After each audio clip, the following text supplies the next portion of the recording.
Hey, it's Tony Didier here. I hope you're all doing well.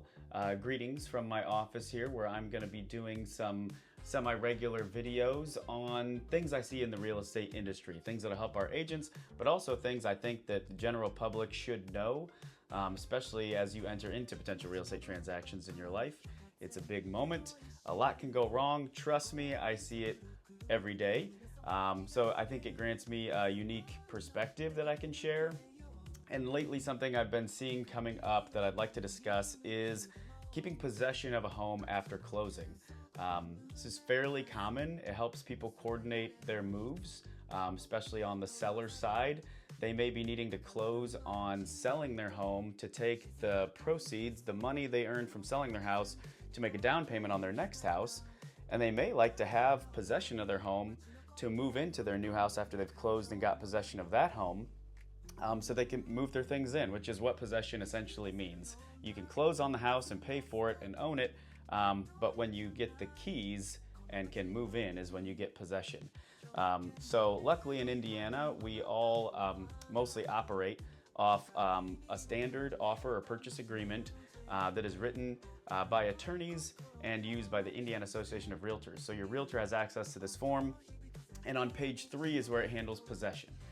So closing is actually up on page 2, but on page 3 is where we discuss when do you get the home. And you can check a box to say at closing, which of course is the most common, or put within blank days the day after closing, or put by a certain date and time. So let's say that the seller actually wants 7 days after closing to move. The next line actually has a blank where is the seller getting those days for free from the buyer, so essentially free rent, living there for 7 days to move out, which does happen, or are you going to fill something in that blank where they're paying something like $150 a day or something like that. Then there's a second line that is if the seller does not deliver possession by that time, is there a penalty? So that number I think should be pretty high. I see agents put in there like $100. If you have a moving truck scheduled for that day, and now the seller is like, you know what, we're going to take an extra day. We're going to pay you $100 for your troubles. We're going to take another day to move out. That sucks because you might have taken the day off work. You might have gotten a moving truck. You might be out of house and home. You might need a hotel, and $100 ain't going to cut it. So I do recommend agents put a bigger number in that field. It should be a penalty. It is a penalty. It shouldn't even happen. Not somebody just deciding to pay for extra days to have the home. So I would make that number more like 500 personally, depending on the size and price of the house and the situation. So let's say, you know, the seller is taking 7 days.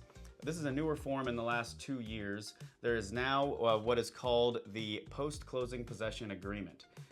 This to me is more of a buyer-friendly form. A question I'd get is, hey, Tony, I'm closing on this home Friday, but they don't get possession for a week. When should I do a final walkthrough? I could walk through before closing, but the seller hasn't even moved out yet. We don't even know if that's the condition they're getting the home in.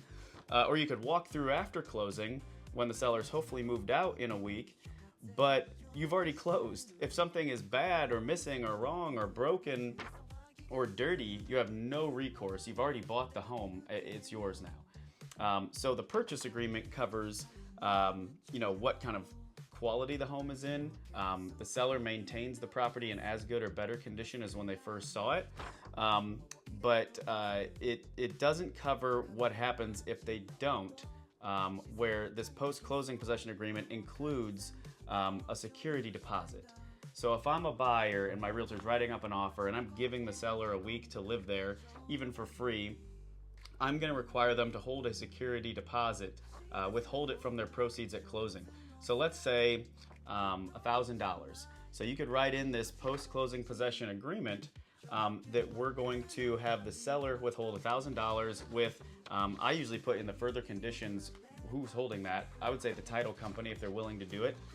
So that at closing the seller gets all their proceeds except for that $1,000, and once they deliver the home in as good or better condition, then they would get that $1,000 back. But if the carpet is destroyed, and the buyer feels like, hey, I'm going to need to replace this carpet. It wasn't like this when I first saw it and purchased the home. Then the sellers would have to agree and get in writing, so the title company would release it. But I would think the buyer could be awarded at least the price of the new carpet, maybe the whole $1,000 or whatever the case may be. depending on the damage. So yeah, that's what I wanted to talk about today. Also, while we're on the topic, it says in the purchase agreement and the post-closing possession agreement that the seller is to maintain the utilities while they're in the home, and that they should maintain insurance for the property. And if there is any deductible from any claim, the seller would be paying the deductible. But if they then pass the home over to the buyer while work is being done from insurance, the buyer gets the benefits of that insurance payout or work. So anyway, these seem like things that don't come up, but actually I love our forms. It covers all these what ifs.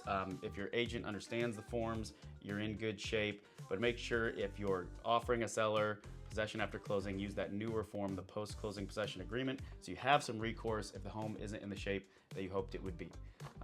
That's all I have for you this time. If you have more questions on this topic, let me know. Hopefully nothing bad has happened to you in this scenario, but I've seen a little bit of it all. So all right, have a great week. Talk to you later.